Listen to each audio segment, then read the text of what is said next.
aquí. Entonces, si me permiten, empezamos exactamente a las 11.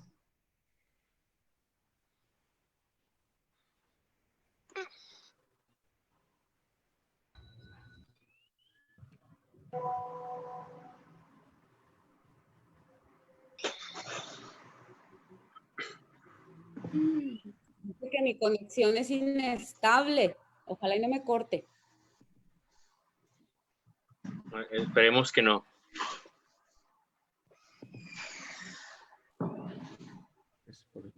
Es que ya ves que la tecnología no tiene palabra.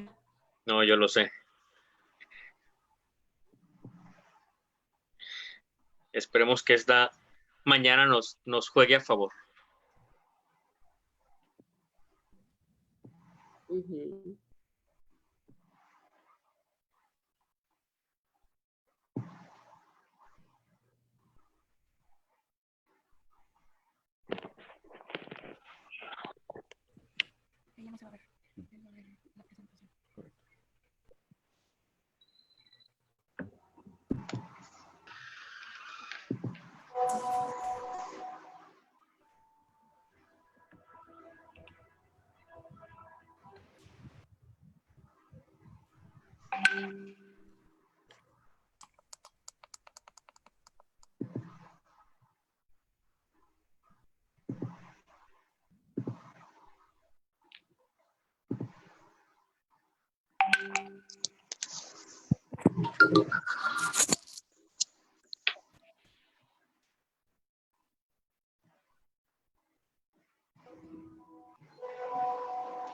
Bienvenidos sean todos ustedes a una conferencia más del programa SUMA.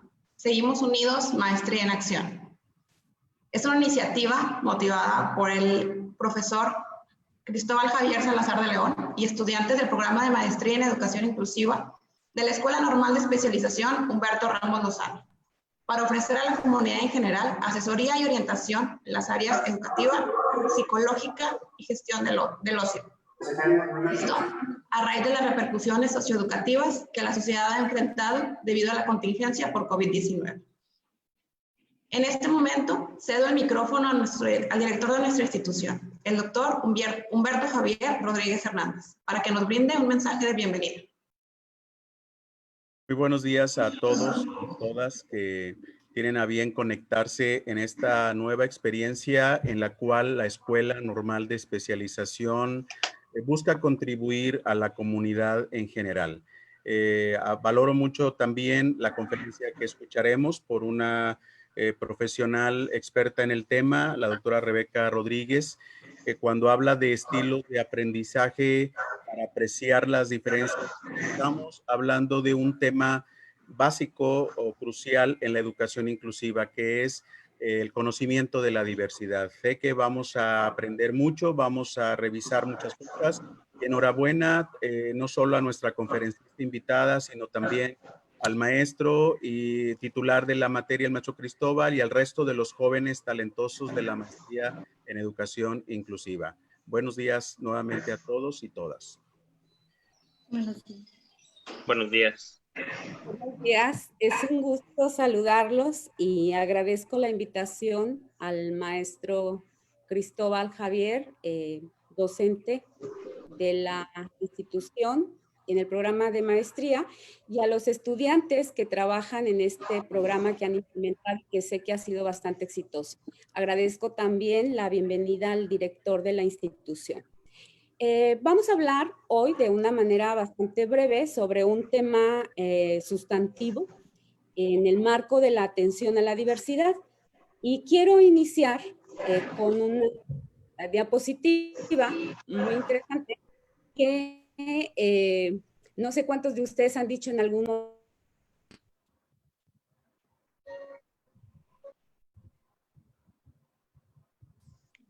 ¿Me escuchan? Sí. Sí, maestra. Sí. ¿Cuántos de ustedes han dicho en algún momento, lo conozco, la conozco como la palma de mi mano? Y yo quisiera cambiar esta premisa por decir, me conozco como la palma de mi mano. ¿Será realmente así? que nos conocemos también, y conocemos a quienes están a nuestro alrededor también. Fíjense que existe un aforismo griego. Ahí está. Un aforismo griego en el templo, que se encuentra en el templo de Apolo en Delfos, y que se le ha atribuido a Sócrates. Y este aforismo dice, conócete a ti mismo. Y conocernos a nosotros mismos, pues es conocer precisamente el órgano del conocimiento que es el cerebro. Conocernos a nosotros mismos es conocer nuestro cerebro. Sin embargo, nuestro cerebro es un órgano complejo, así como altamente especializado. Una imagen que generalmente se utiliza para reírse un poco de estas diferencias de género a lo que damos importancia a las mujeres y los hombres. Sin embargo, esto, bueno, si ciertamente hay diferencias en términos de género, pues hay muchas diferencias en términos de diversidad, tanto en hombres como en mujeres. De esta manera, cada cerebro es único, cada cerebro es irrepetible. Desde el momento en que nosotros nacemos con una carga genética, que ya hay determinantes hereditarios genéticos, y posteriormente, cuando nos vamos desarrollando, pues también nuestro cerebro se desarrolla en función a la cultura y al contexto en el que nosotros nos desarrollamos. De tal manera que el desarrollo cerebral está determinado por factores biológicos, pero también por factores culturales. En este sentido, la neurociencia ha hecho aportes, así como los científicos están intentando identificar y ver cómo es que se desarrolla y cómo se plantea el genoma humano, pues de la misma manera la neurociencia hace grandes intentos por descubrir cómo es que funciona este órgano que nos gobierna, que gobierna nuestra forma de actuar, nuestra forma de sentir y que gobierna nuestra forma de pensar. Ese desarrollo evolutivo que hemos seguido como seres humanos en términos del desarrollo cerebral, sabemos que tenemos de entrada, de inicio, un cerebro mamífero, un cerebro instintivo que determina nuestra manera de actuar. Pero posteriormente sobre ese cerebro instintivo se desarrolla otro cerebro, que es el desarrollo, el cerebro emocional, que da color al significado. Y da color al significado porque tiene que ver con las emociones, con nuestros sentimientos, con cómo percibimos y cómo hemos archivado las distintas experiencias a las que nos enfrentamos en nuestra cultura y que posteriormente son precisamente las que van moldeando nuestra forma de actuar o nuestra forma de pensar. Y posteriormente, el último desarrollo del cerebro está precisamente en este cerebro racional.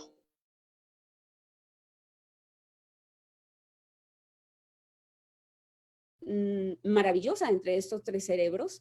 Sin embargo, cuando uno domina más que otro, tenemos una forma muy representativa en la que nosotros estamos actuando, pensamos o sentimos las distintas situaciones que nosotros observamos. Y precisamente una herramienta de conocimiento en términos de profundizar más sobre cómo somos y cómo son los demás, pues lo representa la investigación en los estilos de comportamiento. Voy a ponerlas todas, ¿sí? Los estilos de comportamiento pues están determinados en su formación y preferencia por el cerebro. De tal manera que como nosotros pensamos, actuamos, somos, tiene que ver con cómo el cerebro nuestro está determinado. y cómo se manifiestan esta cognición, esta actividad y este pensamiento a través de patrones el cerebro de nuestro conducta. está determinado. ¿Y cómo se Y estos manifiesta? patrones de conducta finalmente determinan lo que nosotros hacemos, lo que nosotros decidimos y cómo es que nosotros aprendemos. ¿Por qué es importante que nosotros conozcamos esto? Porque generalmente creemos que toda la gente piensa como nosotros y siente como nosotros. Y a veces, cuando nos enfrentamos a una situación, decimos, es que esta es la realidad, esta es mi verdad, ¿sí? Sin embargo, ¿qué es la realidad? Y la realidad es esa configuración que nosotros hacemos a través de esos patrones y de esas estructuras de pensamiento que nosotros generamos en la interacción de estos tres cerebros que finalmente generan una conducta. Y esto es importante porque en el activo, si nosotros recordamos un poquito la historia de cómo inició la escuela, sabemos que inició en la Revolución Industrial, ¿no? Bajo el paradigma precisamente de la empresa. Y se decía, a igual conocimiento, igual producto, ¿no? Es decir, enseñas lo mismo y tienen que aprender lo mismo. Y si no aprenden lo mismo, pues entonces hay que hacer lo que hace la empresa. Cuando no sale el producto deseado, ¿qué hacemos? Reciclarlo. El reciclaje significa que es la reprobación en el ámbito educativo. Y al volver a entrar al mismo proceso, si no aprende lo que yo espero que aprenda, pues entonces ese producto tiene que ser desechado, ¿sí? Y entonces de esta manera nos enfrentamos a un paradigma de escuela homogenizante, segregadora, en donde solamente algunos tienen la oportunidad de aprender. ¿Quiénes? Esos que son capaces desde la mirada y desde el paradigma planteado sobre quiénes son los que tienen que aprender. En este sentido, entonces, la atención a la diversidad desde el marco de la educación inclusiva es que todos somos distintos. No habemos dos personas, no hay dos cerebros que sean iguales. ¿Cuántas veces hemos escuchado a nuestra madre decir, bueno, ¿qué pasa con este hijo mío si a todos los eduqué de la misma manera? Todos son producto de esta relación entre tu padre y yo, y entonces, ¿qué fue lo que hice mal? Pues no es que haya hecho nada mal. Lo que sucede es que desde el ámbito genético, desde el ámbito biológico, tenemos diferencias y posteriormente esas diferencias interactúan en un medio ambiente para entonces gestar lo que es una personalidad. Y en este sentido, entonces tenemos que hay estilos y un estilo es una manera, un método de acción, una ejecución, un carácter distintivo, algo que nos caracteriza y que el resto de las personas ya sabe qué espera de nosotros en este sentido. Hay estilos, no estoy hablando de aprendizaje solamente, pero hay estilos de cognición centrados en la cognición, hay otros centrados en la personalidad y otros centrados en la actividad. Y finalmente la cognición y la actividad estructuran nuestro pensamiento.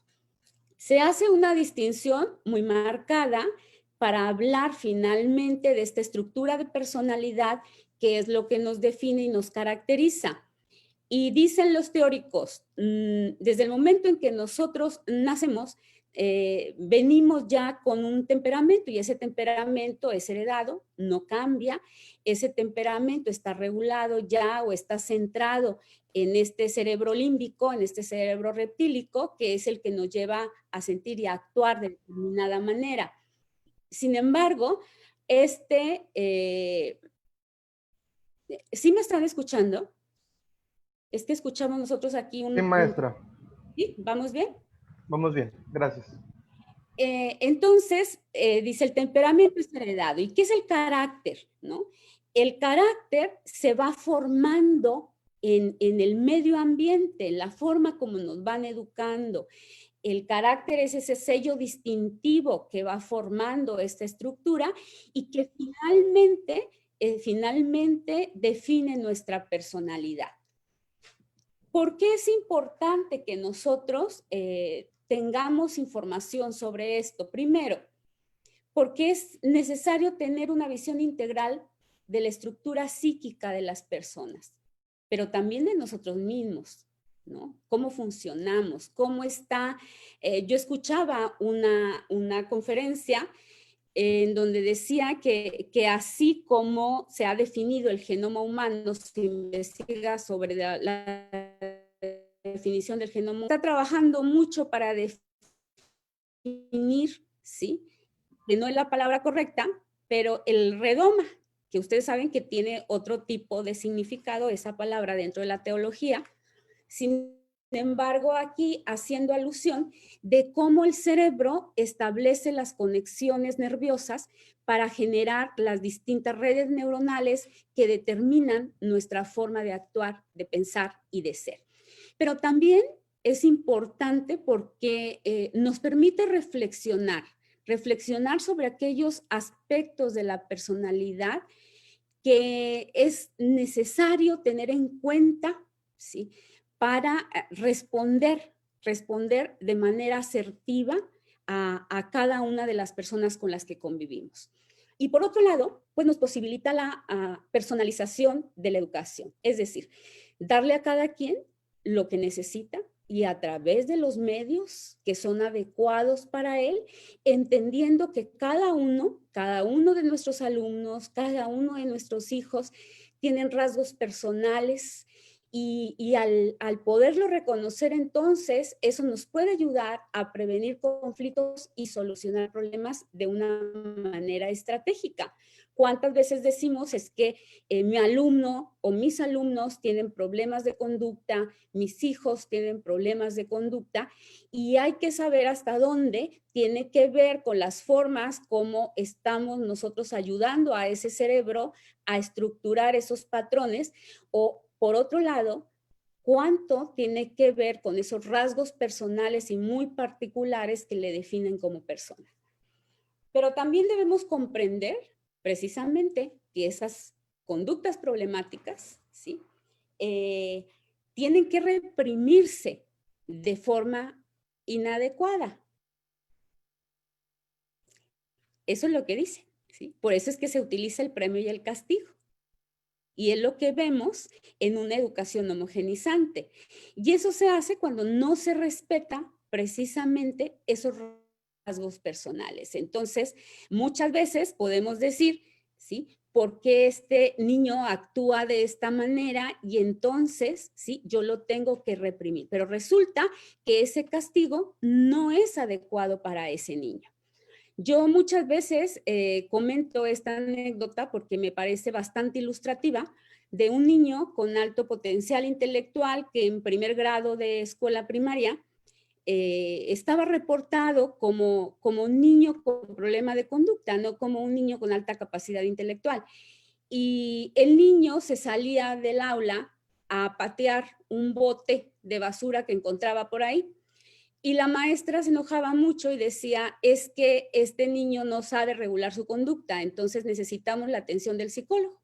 Y cuando platicábamos con el niño nos decía, no, este no es un problema de regulación de mi conducta. Si yo me salgo a patear el bote es porque realmente quien quiero patear es a la maestra, porque todo lo que estoy haciendo no es interesante para mí y me regaña mucho. Entonces, yo creo que si yo salgo del salón para patear el bote es para no patearla a ella, ¿no? Sin embargo, la maestra no comprendía precisamente esta estructura de pensamiento del alumno y lo que hacía era derivar una estrategia inadecuada a esta conducta.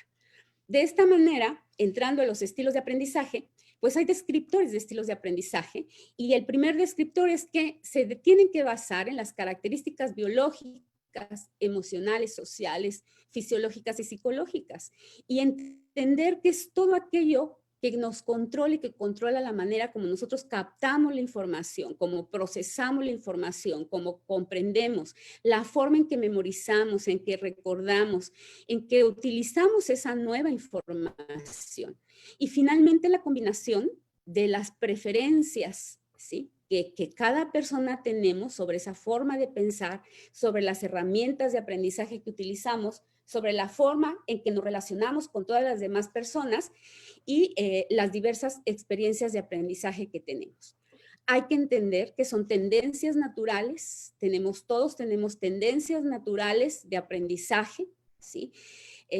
Son inclinaciones y de esta manera entonces, como lo decía anteriormente, cada persona percibimos el mundo de distinta manera, pero también es el resultado de muchos factores, de la motivación, de la cultura, de la edad, etc.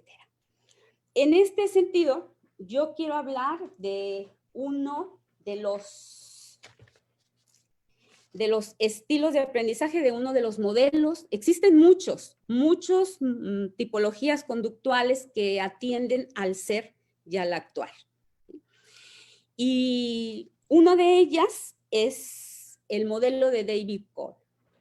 David Cole elabora un modelo para mejorar la habilidad para aprender, tanto en las personas como en las organizaciones, porque en la medida en que yo sepa cuál es mi estilo, pero también las personas que se relacionan conmigo sepan cuál es y yo sepa cuál es el de ellos, entonces vamos a establecer redes de interacción mucho más adecuadas y se va a establecer los ambientes propicios para aprender.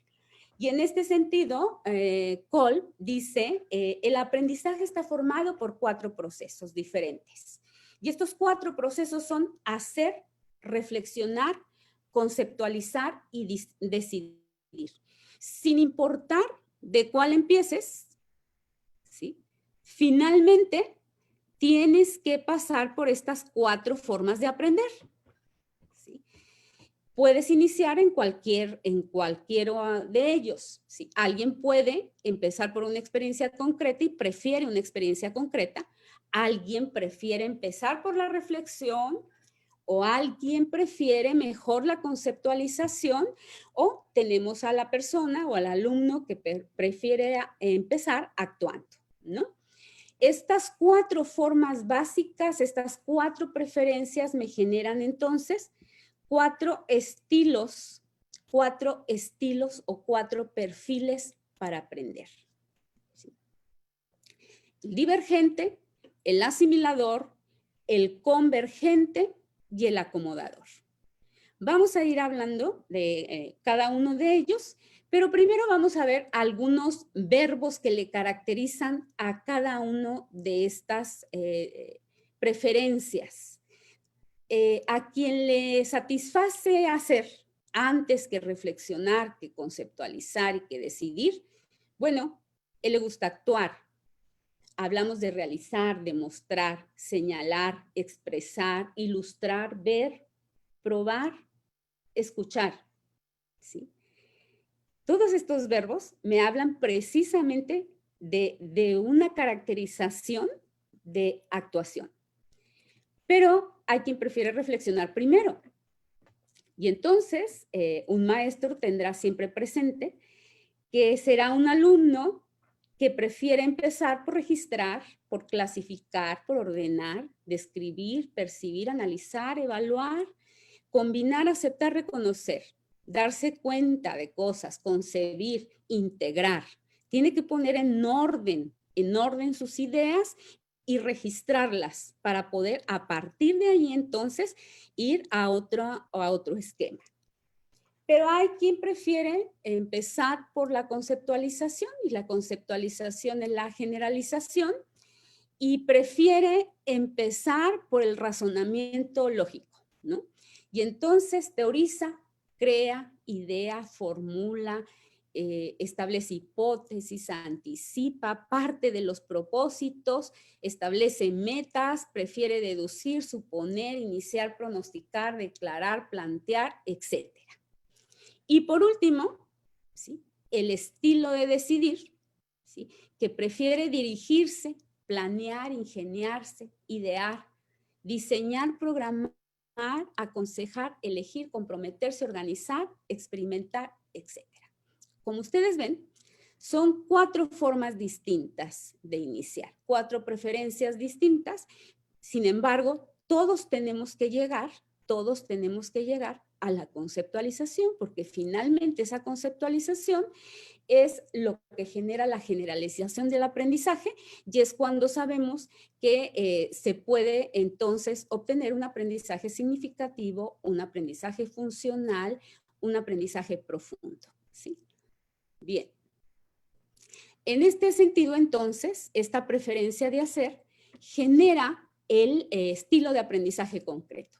Y el estilo de aprendizaje concreto prefiere la experiencia directa.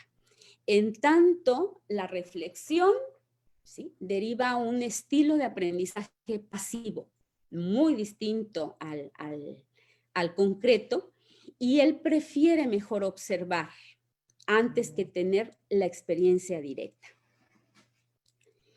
Quien prefiere la conceptualización tiene una estructura abstracta de pensamiento y entonces prefiere precisamente eso, actuar sobre esa estructura de abstracción y de conceptualización.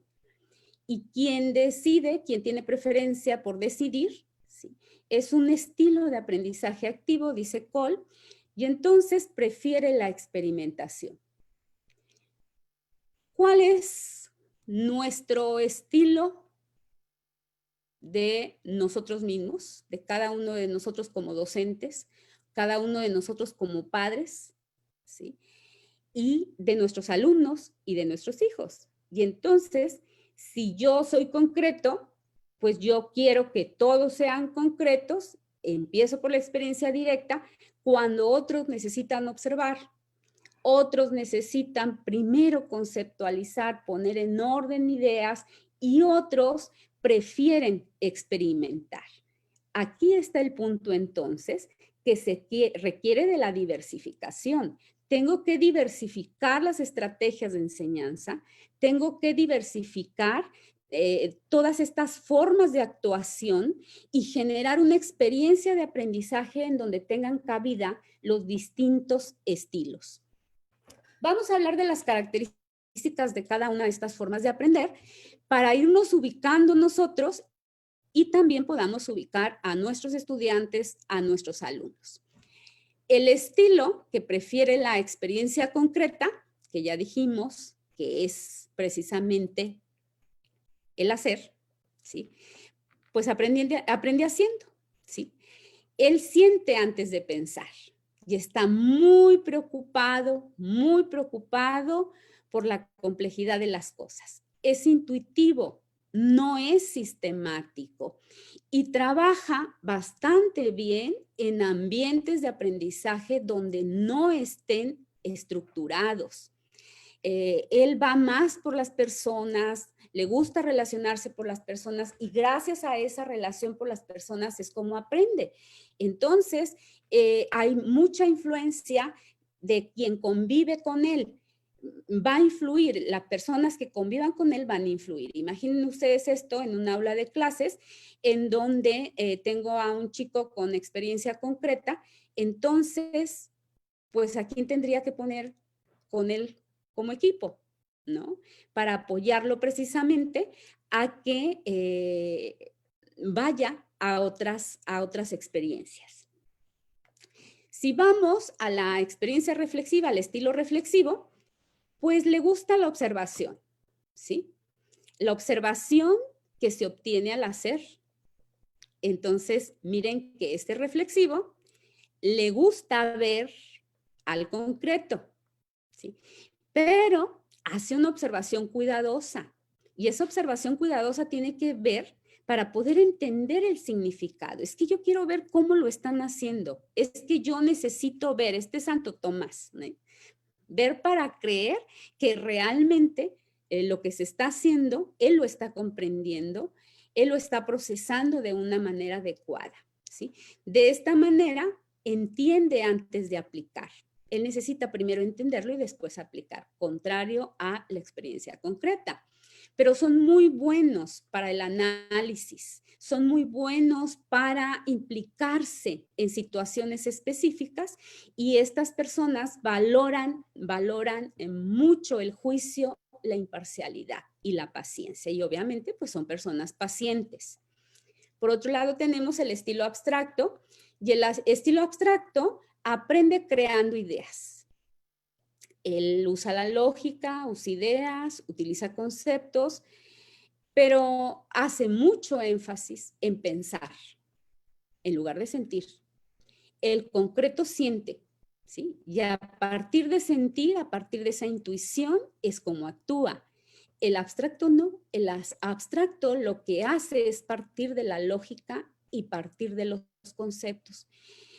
Tiene mucho interés en desarrollar teorías generales en lugar de entender con la intuición, y son buenos en la planeación sistemática, en la comprensión de símbolos abstractos, en hacer análisis cuantitativos. Él no va por lo cualitativo, a él le interesa lo cuantitativo. Y si nosotros decimos, bueno, esto es mejor porque está planteado en datos verídicos, científicos, etcétera. Sin embargo, lo cuantitativo es tan importante como lo cualitativo, de tal manera que quien se ubica en el estilo concreto es muy importante y complementa de manera significativa a este estilo de aprendizaje. Y por último, tenemos al estilo de aprendizaje activo, que aprende mucho al elegir la idea. Enfatiza en influenciar personas, en cambiar situaciones activamente. Él se implica, ¿sí? Él no dice hagan esto, sino, a ver, hagámoslo, ¿sí? Prefiere aplicar en la práctica que entender reflexionando, y prefiere hacer antes de observar, y toma riesgos para lograr sus objetivos porque no sabe realmente si las ideas que tiene van a funcionar. Sin embargo, se arriesga para poder comprobar las ideas que tiene. De esta manera, si tenemos que sintetizar, podemos decir que el estilo concreto siente. Su palabra es sentir, ¿no? Estamos bastante ubicados en ese cerebro emocional, en ese cerebro límbico, ¿sí? Es intuitivo, es involucrado, es personal y es situacional. De tal manera que es un alumno que podríamos tener dificultades porque si en ese momento del aprendizaje no se siente bien, no se va a involucrar. Y ese sentir, ese sistema límbico, ese cerebro emocional será quien estará determinando entonces su aprendizaje. Por otro lado, tenemos al que prefiere lo reflexivo, el estilo reflexivo, y bueno, el verbo importante, la acción en él es mirar, la vista, introvertido, reflexivo y analítico. Al alumno calladito, ¿sí? El hijo calladito, pero que está observando qué hacen los demás, ¿sí? Tiene temor de levantar su manita para dar una idea, sin embargo, es bastante analítico. El perfil abstracto prefiere pensar, es un pensador teórico, no se involucra, él es generalizador, entonces él es, la objetividad para él es sumamente importante y no se involucra porque busca siempre ser imparcial. Entonces hablamos de personas extrovertidas, impulsivas, arriesgadas. Aquí, hasta aquí, a partir de estos 4 formas, 4 estilos de actuar, ¿sí? El concreto, el pasivo, el abstracto y el activo, profundiza Kolb en determinados perfiles. Y ya aquí establece los perfiles de aprendizaje. Habíamos estado hablando de perfiles de actuación, ¿sí? De preferencias en cómo empezar. Y en este momento, a partir de estas 4 estructuras, Kolb define los perfiles de aprendizaje. Y dice, entre la experiencia y la observación, pues tenemos el estilo divergente. Luego tenemos este sujeto que le gusta conceptualizar, observar, y entonces se deriva el estilo asimilador. El estilo convergente resulta de la experimentación y la conceptualización y finalmente el acomodador, el perfil acomodador, resultante de la experiencia y de la experimentación.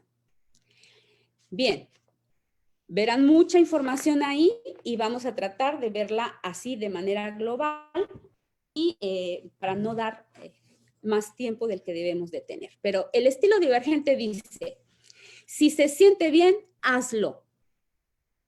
¿Sí? Él combina la experiencia concreta y la observación reflexiva. ¿Cuál es su punto más fuerte? La imaginación. Y él funciona bastante bien si le están exigiendo que produzca ideas. Aprende del mundo real y obviamente le influyen mucho sus emociones. ¿Sí? Es excelente generando ideas, es emocional y está orientado hacia las ideas y tiene un razonamiento inductivo. Su mayor fortaleza es la imaginación y sobre todo que es capaz de entender a las personas. Sin embargo, si no cuida esa actuación, tiene una tendencia y esa tendencia es a no saber decidir cuál de las alternativas tiene que elegir para solucionar un problema. Al divergente, toma pocos riesgos cuando no reconoce el problema y las oportunidades. Si nosotros tenemos un estilo divergente o nosotros somos un estilo divergente, ¿qué tipo de habilidades de aprendizaje se tienen que desarrollar? ¿Qué tenemos que hacer con este alumno o cuáles son las áreas de oportunidad que tenemos y debemos trabajar? Bueno, tenemos que ser sensibles a los sentimientos y los valores, ¿sí? Escuchando una mente brillante y manteniéndose al tanto de la información, ¿sí? Estas son las habilidades que se desarrollan en el estilo divergente. Vamos bien. En el estilo asimilador, vamos al estilo asimilador. Él dice, yo prefiero observar, ¿sí? Yo prefiero observar. La excelencia en la explicación a través de la integración de los datos. No hay emociones. Está orientado a las cosas. Es lógico, preciso en sus teorías. Tiene grandes intereses en muchas cosas, sobre todo en la ciencia. Es reflexivo y paciente. Las grandes fortalezas que tiene es que es bueno para crear modelos, para definir problemas, para desarrollar teorías, para planear. ¿Cuál es su debilidad? Su gran debilidad es que puede tener la gran tendencia a quedarse en la idealización, a construir castillos en el aire, ¿no? Toma pocos riesgos por la incapacidad para aprender de los errores, no le gusta aprender de errores, ¿sí? Y tiene bases sólidas para los trabajos. Entonces, en este sentido, ¿quiénes le influyen? Le influyen los investigadores y es un área que prefiere, porque prefiere mucho más lo teórico a la práctica. Bien, sus habilidades de aprendizaje, ¿cómo se desarrollan? Bueno, construyendo modelos conceptuales. Él es diseñador de experimentos, él no quiere hacer los experimentos, él los quiere diseñar, ¿sí? Y analizar datos cuantitativos. Entonces, el asimilador es maravilloso para el desarrollo de investigaciones de corte positivista, ¿no? Seguimos con el estilo convergente. Y el estilo convergente, su frase preferida es, mira antes de saltar. ¿Qué significa mira antes de saltar? ¿Sí? Pues busca la excelencia. Tengo que hacerlo bastante bien cuando voy a solucionar un problema y saber qué tipo de información voy a utilizar, cómo la voy a utilizar. No parte de las emociones, ese cerebro emocional no es lo primero que entra, sino lo racional, porque está orientado a las cosas. Hablamos de un razonamiento deductivo. es práctico y aplicado. Sus grandes fortalezas es su gran capacidad para solucionar problemas, para tomar decisiones, ¿sí? Pero puede tener una gran debilidad, y la debilidad es tomar decisiones antes de tiempo, precipitarse, ¿sí? Y entonces que los resultados no sean los deseados, ¿sí? Toma pocos riesgos por validación de ideas y pensamientos inconsistentes. En este sentido, ellos prefieren tareas y problemas técnicos, no sociales. La parte, el humanismo no le interesa, ¿sí? Él va más por los aspectos científicos, ¿sí? Y le influye mucho lo que lee. En los otros dos estilos decíamos que le influían las personas. En este sentido, le influye lo que lee, de tal manera que si yo tengo un alumno convergente, pues es muy importante el tipo de materiales que yo, escritos, que yo le voy a proporcionar, ¿sí? Muy bien. Continuamos entonces con el acomodador. Y este es el último. El acomodador dice, pruébalo, te va a gustar, ¿sí? Él está centrado en la experimentación activa, concreta, le gusta hacer las cosas, le gusta mucho estar involucrado en nuevas experiencias, es una persona muy entusiasta, se destaca mucho en situaciones donde tiene que actuar aunque no conozca a las personas porque tiene una gran capacidad adaptativa. Él es el que dice, sí, sí, cómo no, a ver, ¿qué es lo que tenemos aquí? Con lo que tenemos aquí, vamos a hacerlo. Se siente cómodo con las personas. Sin embargo, ¿sí? Puede ser impaciente y tiene una gran tendencia a actuar visceralmente en lugar de hacer un análisis lógico, ¿sí? Él es fuerte en que las cosas se hagan. Si ustedes le dan una tarea, él va a procurar o se va a asegurar de que esa tarea se cumpla. Es muy bueno para la adaptación de ideas, ¿sí? Esta persona dice, bueno, a ver, esta teoría era así y este otro marco, y a ver, ¿cuál es el otro paradigma de que hablamos? A ver, vamos a probar. A lo mejor no es lo que nosotros esperábamos, pero es como decir, pues si yo iba a España y mi avión llegó a Italia, pues entonces aprovechemos y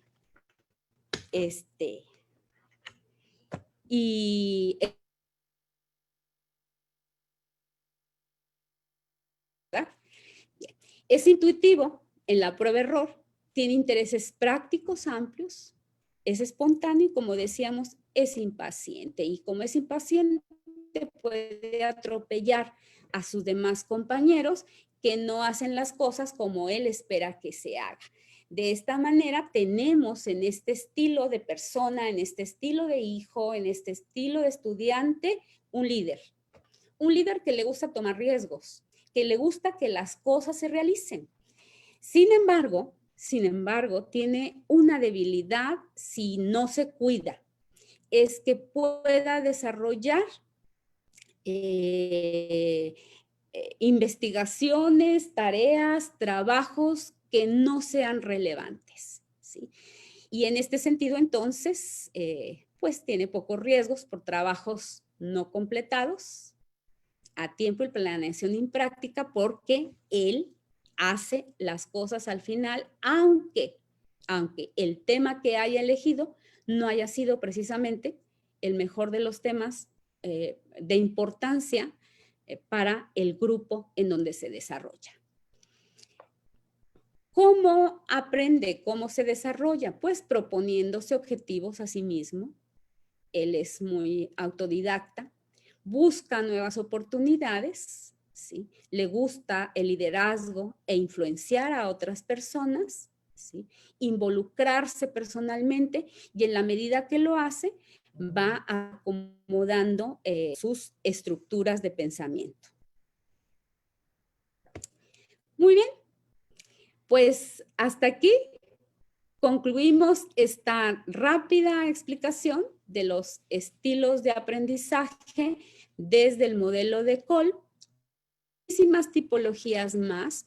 Lo importante aquí es saber que todos somos distintos, que hay que apreciar las diferencias, ningún estilo es mejor que otro, todos los estilos se complementan y que lo importante de conocer el estilo de cada persona es precisamente para ser asertivos, primero, en los tipos de apoyos que vamos a derivar, en las situaciones de aprendizaje, en la generación de ambientes de aprendizaje y en la organización grupal y en el tipo de tareas que les vamos a pedir a cada uno de ellos.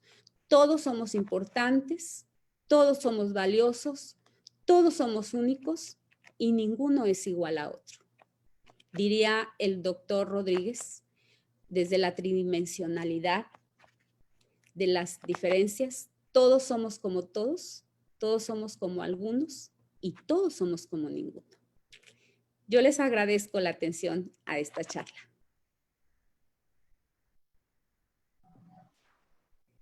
Muchísimas gracias, maestra.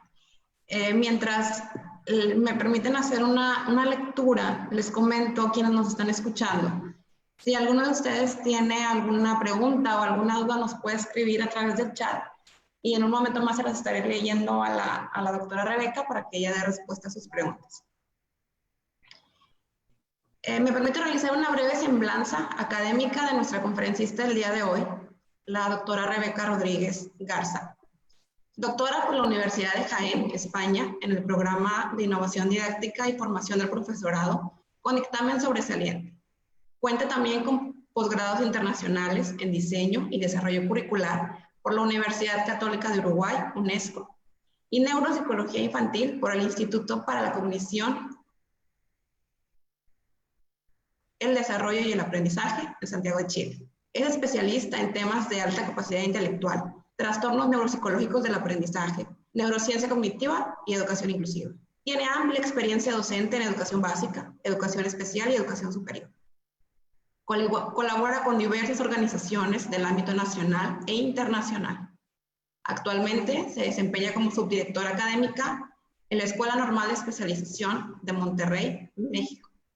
Ha presentado sus aportaciones académicas sobre atención educativa al alumnado con alta capacidad intelectual, neurociencia cognitiva y educación y trabajo colaborativo, entre otros, en diversos foros nacionales e internacionales. Vamos directo a las preguntas. La primera pregunta que tenemos por ahí, maestra. Al trabajar en equipos con mi grupo, ¿es recomendable formarlos de forma mixta? Es decir, que exista variedad entre los estilos de aprendizaje. Dependiendo de la tarea, sí, dependiendo de la tarea que vas a realizar. ¿Cuál es el trabajo? ¿Cuál es el producto que quieres obtener?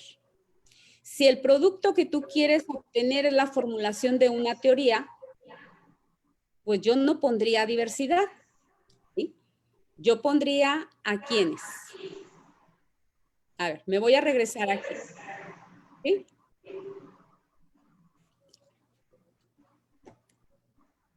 ¿Sí se fija?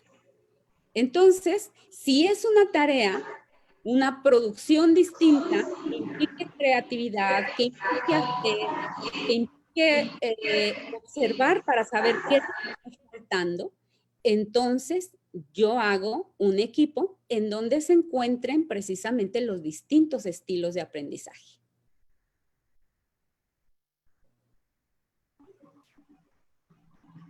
Perfecto, muchas gracias. La siguiente pregunta. ¿Existe algún test que me ayude a identificar mejor mi estilo? Sí, sí existe. Los utilizamos generalmente para identificar estos estilos. No es lo mismo la identificación en adultos que la identificación en niños. La identificación en niños tiene mucho que ver con conocer los indicadores en estas tendencias de actuar, de pensar y de ser, y a partir de ahí conocer los intereses de los niños y entonces nosotros podemos identificar el estilo.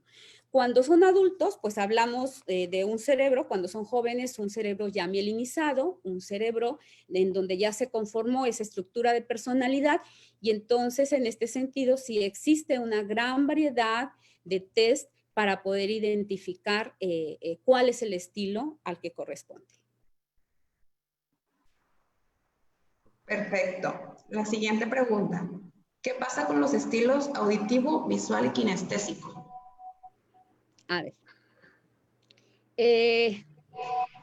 Esos no son estilos, ¿sí?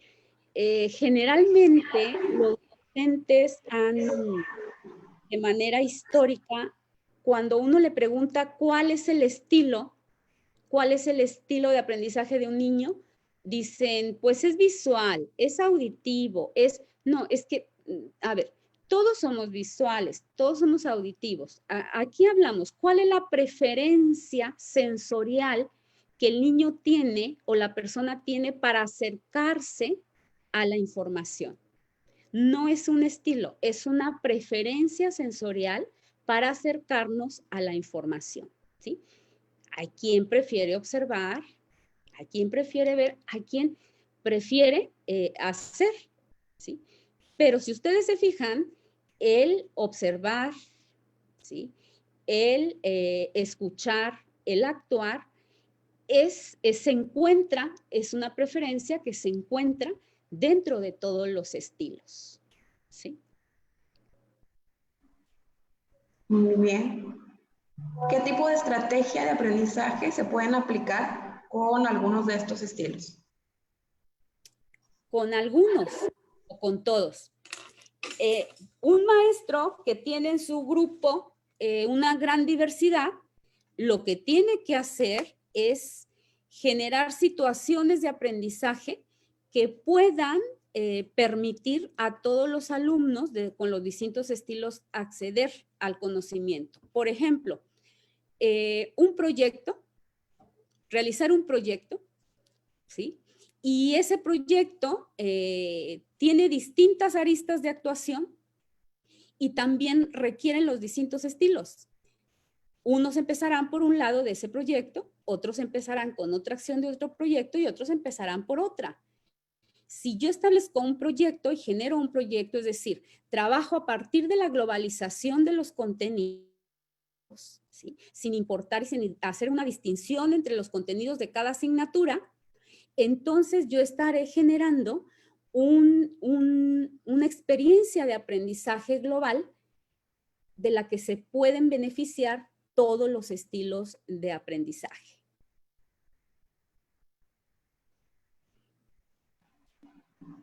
¿Una persona puede presentar varios estilos de aprendizaje? Ay, muy interesante. Bueno, miren, en la pregunta anterior me faltó decir que siempre las actividades que tiene que generar un maestro tienen que ser multisensoriales, ¿sí? Si ustedes quieren tener éxito, ¿sí? Y no tener alumnos con problemas de conducta, que todas sus actividades sean multisensoriales, es decir, que tengan que ver con escuchar, con oír, con actuar, con hacer, etcétera, ¿sí? Ahora bien, si puedo tener dos, aquí es. Todos tenemos de todo, ¿sí? Todos, ya desde Kolb, dijimos que todos tenemos que pasar por lo concreto, por lo reflexivo, por la experiencia activa y por la experiencia abstracta. Porque nadie se puede quedar con lo concreto. Si se queda con lo concreto, entonces no está aprendiendo porque le falta la parte reflexión, le falta la parte de pensamiento. Él solamente está sobre la parte de actuación, entonces requiere de los otros. Aprender implica estos cuatro, y quiero regresarme aquí precisamente, ¿sí? Hacer, reflexionar, conceptualizar y decidir. Y vamos a pasar por todos. ¿Por cuál empiezo? Pues, ¿cuál es mi tendencia? Pero si mi tendencia es primero hacer y luego reflexionar y luego decidir y luego conceptualizar, si ustedes se fijan, estoy tomando una ruta distinta. Todos tenemos un estilo primario, que es la mayor tendencia, y después viene el estilo secundario y el estilo terciario, en donde vamos entonces definiendo en una escala cuáles son nuestras preferencias. Muy bien. La siguiente pregunta tiene un poco de relación con ella. Dice, según esta teoría, si tengo un estilo de aprendizaje, ¿puedo reforzar los otros tres? Por supuesto que sí, se debe de hacer. Por eso, bueno, yo decía hace un momento que las estrategias de aprendizaje tienen que ser diversificadas, las situaciones de aprendizaje tienen que diversificarse y ser multisensoriales, ¿sí? Porque yo tengo que aprender, si soy impaciente, tengo que aprender a interactuar con el pasivo, ¿sí? Y de esta manera yo necesito también esas habilidades que tiene el pasivo para poder mirar cosas que son importantes que tal vez yo por el hacer, ¿sí? O por el ser activo, no soy capaz de fijarme. Entonces, ¿cuál es mi fortaleza? Y a partir de mi fortaleza decir cuáles son mis áreas de oportunidad. Pues serían precisamente las cualidades, las características que tienen las personas de los estilos que para mí, ¿sí?, se encuentran en el último.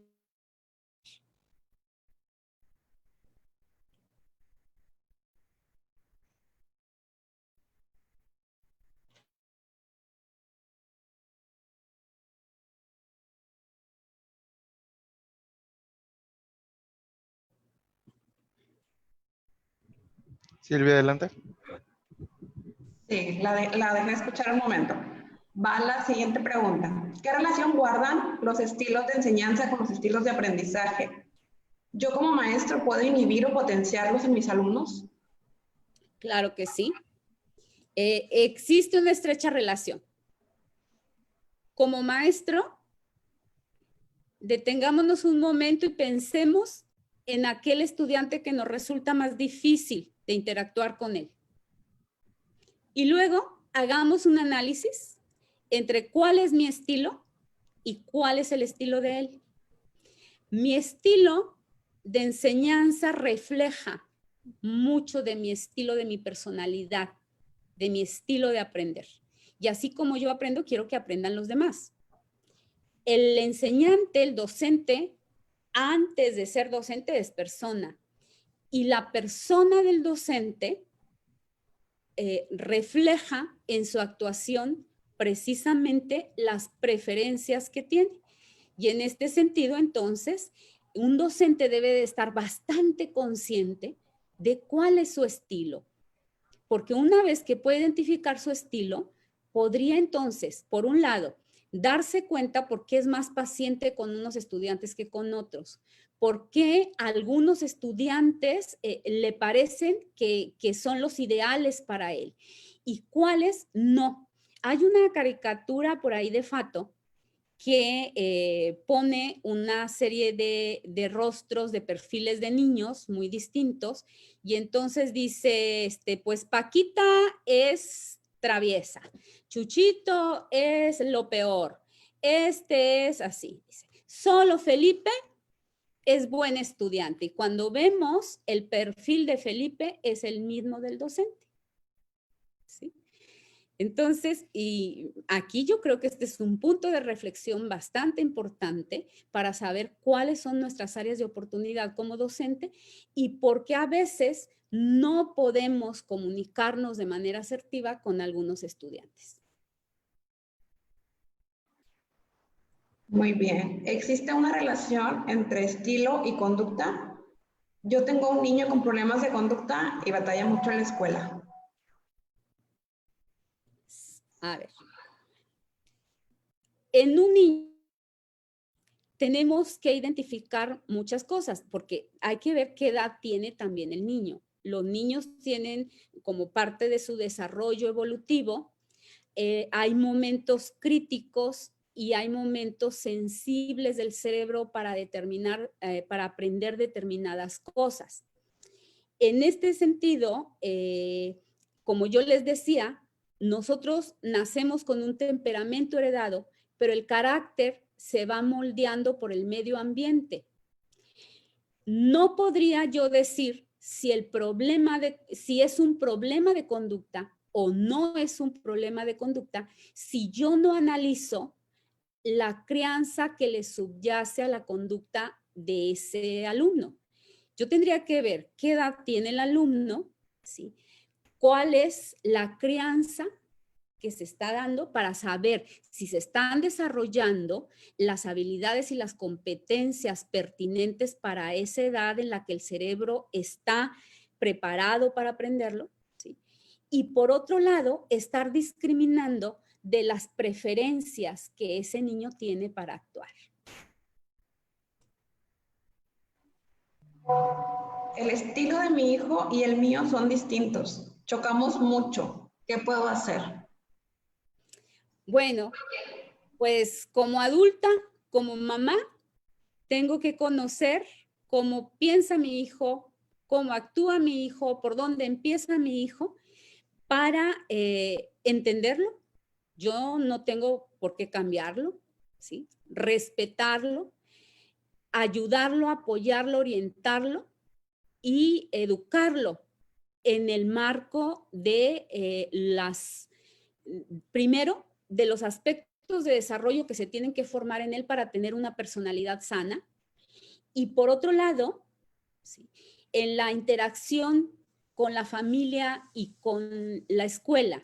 Creo que como adultos, como padres, todos tenemos la gran maravillosa fortuna de tener una plasticidad cerebral, y la plasticidad cerebral es ese gran regalo que se nos ha dado primero para aprender a lo largo de toda la vida, aunque la infancia tiene el mayor pico, sobre todo los 8 o 9 años de edad, el mayor pico de plasticidad cerebral, quiere decir que es la edad maravillosa en la que se puede aprender todo lo que se quiera, ¿sí? Y por otro lado, como adulto, yo puedo seguir aprendiendo, y en este sentido, ¿qué tengo que hacer como padre? Tengo que ver cuáles son mis fortalezas, cuáles son mis debilidades, cuáles son las preferencias de mi hijo, y empezar a partir de las preferencias cuando yo quiero corregir algo o cuando yo quiero que mi hijo aprenda algo, empezar por la preferencia de mi hijo. Yo no puedo empezar al revés, porque si empiezo al revés, entonces estoy bloqueando la comunicación con mi hijo, y mi hijo, en lugar de aprenderlo, se va a presentar una comunicación hostil. Si a mi hijo le gusta hacer y a mí me gusta primero decidir, ¿sí?, yo tengo que enseñarle a partir del hacer, y a partir de ese hacer lo tengo que traer al decidir. La siguiente pregunta. ¿Cómo lograr una estrategia en conjunto con la maestra de mi hijo para trabajar más acorde con el perfil de él y que no lo regañen tanto? Platica mucho con los niños, pero habla muy poco con sus maestras. Pues primero la maestra, en este sentido, tendría que tener información sobre esto, ¿verdad? Tendría que conocer. Porque si no conocemos, no podemos ser conscientes. En el momento, acuérdense que yo dije anteriormente que todos tenemos una percepción de la realidad y todos tenemos una verdad. Y esa verdad y esa realidad surge de nuestra construcción y de nuestra estructura de pensamiento personal. En este sentido, la maestra tiene una estructura, y si no tiene información y conocimiento al respecto, entonces pues no va a entender al niño en este sentido, y todo lo que no sea acorde al estilo de ella, al primario o al secundario, entonces ella no lo va a favorecer. Pues yo invitaría a la docente a prepararse, a tener una relación con la familia en este sentido y buscar las formas más diplomáticas para poder trabajar de manera colaborativa. La invítenlo a que entren a la maestría en educación inclusiva. Muchas gracias, maestra. Tenemos la última pregunta. La verdad es que es por cuestiones de tiempo, porque tengo muchas otras preguntas más. Buscaremos después la manera de hacérselas llegar a las personas que las hayan realizado. Muchas gracias. El tema fue muy interesante. ¿Puede mencionar otros autores, además de Cole, y algún test para identificar el estilo? Bueno, hay muchos estilos. Hay un modelo, el modelo de Herman, que está basado en la dominancia cerebral, pero para poder ver ese estilo, pues necesitamos profundizar más en el conocimiento del cerebro. Pero ese estilo es importante porque nos ayuda, que es lo importante de conocer los estilos, ayudar no solamente en el conocimiento de mí mismo, sino ayudar dentro de la escuela, sino también ayuda a las organizaciones, es decir, cómo me llevo yo con mis compañeros de trabajo, ¿sí? Y si yo soy jefe o yo soy supervisor o yo soy, ¿cómo es que yo tengo que establecer los equipos de trabajo para que puedan ser exitosos y demás? Entonces tenemos, hay otros estilos como el de Mumford, ¿sí? Les digo, el de Herman, los estilos de aprendizaje de Anthony York.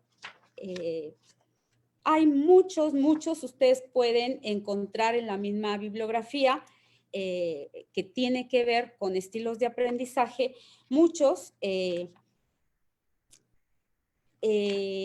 y busquen sobre todo dependiendo de lo que ustedes quieren ver, ¿sí? Si es basado en la actividad, en la cognición o en la personalidad, ¿sí? Tenemos estos estilos, que se me escapa en este momento la palabra, que tiene que ver mucho con esta parte que se relaciona con las expresiones, ¿sí? La tipología de colérico, apasionado, nervioso, amorfo, etcétera, y que tiene mucho con los tipos de Hipócrates, de Galeno, ¿sí? Y que definen estas actuaciones. Están estilos de Meyers y Meyers, que son dos autoras que definen campos básicos de preferencia o dimensiones psicológicas a partir de la energía, de la atención, de la decisión y de la vida. Y entonces dicen ellas, hay preferencias de energización, y esas preferencias de energización tienen que ver con ser introvertido o extrovertido, o de atención. Hay preferencias atentivas, que tiene que ver con el hecho de ser sensorial o con el hecho de ser intuitivo. O también hay preferencias para tomar decisiones, y entonces tenemos a sujetos racionales o a sujetos emocionales, o tenemos las preferencias de vida también, ¿sí? Que hay preferencias calificadoras, hay preferencias perceptivas, etcétera, etcétera. Así podemos encontrar a muchísimos autores que hablan sobre estilos de aprendizaje, ¿sí? Y de manera, pues, bastante concreta, pues, si alguien está interesado en evaluarse, pues, acérquese a la normal de especialización y ahí los podemos orientar. Muchas gracias, maestra, por su tiempo, por su dedicación y por ser parte de este proyecto SUMA. Estamos seguros que esto será de utilidad para todas aquellas personas que nos siguieron a través de las distintas redes. No queremos despedirnos sin que usted nos brinde algún mensaje para toda la gente que nos siguió, nos escuchó a través de la plataforma Zoom, pero también tenemos de manera aleatoria a través de Facebook. Pues yo agradezco mucho este espacio, esta oportunidad. Creo que este tema es en este momento muy importante y para mí ha sido muy significativo llegar a los padres de familia también, no solo a docentes, porque esta pandemia, a partir de esta pandemia ya no seremos iguales, ¿no? Creo que los padres hemos tomado conciencia y nos hemos dado cuenta, hemos reflexionado, ha sido una oportunidad para reflexionar de todas las situaciones a las que se enfrentan los docentes, lo que tienen que saber los docentes para poder responder a las necesidades de sus hijos, pero también las debilidades que pudiera tener los docentes en este sentido. Entonces, el hecho de abrirnos a la comunidad, a los padres de familia, que no son temáticas solamente para el campo educativo en términos de docencia, ha sido bastante importante para mí. Estamos a sus órdenes en la Escuela Normal de Especialización, Humberto Ramos Lozano, mi correo electrónico, creo que por ahí lo tenían en la presentación, está en la presentación, y cualquier cosa estamos para apoyarlos. Ha sido un gran placer para mí, aunque no los he podido ver. Para mí es bastante difícil porque a mí me gusta ver a la gente, a mí me gusta interactuar con la gente, y ha sido difícil para mí solamente hablar, tener un monólogo, sí, y no poder interactuar. Eso tiene que ver con mi estilo también, y tendré que transitar hacia otros estilos que solamente puedan interactuar de la manera como ahora se tiene que hacer a través de las redes y a través de los recursos digitales. Pues bueno, a nombre de mis compañeros no me queda más que agradecer a todas las personas que nos vieron, a usted por su entrega. Es una excelente presentación. Yo creo que todos nos llevamos mucho que reflexionar, que hacer. Cedo ahorita en este momento la palabra al maestro Cristóbal como encargado de la asignatura para que dé el cierre oficial. Gracias, Silvia. Buenos días. Doctora Rebeca, muchas gracias. Un gusto escucharle y compartir este tema que, como bien dice usted en esta última idea, se vuelve importante en estos momentos de la vida para todas las personas. El compromiso de la Escuela Normal de Especialización Humberto Ramos es formar docentes sensibles a las situaciones que viven las familias en la comunidad y a las necesidades de la comunidad. En este sentido, los muchachos generan desde esta materia este proyecto de atención en donde buscamos ayudar a todos en esta gran diversidad que somos dentro de esta pandemia que nos afecta y nos mueve y nos está marcando unas historias de vida. Muchas gracias por participar. Muchas gracias a los muchachos por hacer posible este encuentro con personas de voz expertas y que nos dejan tanta enseñanza. Y agradecerle a todos los que nos estuvieron acompañando este sábado. Les recordamos que todos los sábados, de aquí a 3 semanas más, nos pueden seguir con temas que los muchachos, los futuros másters en educación inclusiva, están preparando. Gracias a todos por participar y que tengan buena tarde. Muchas gracias.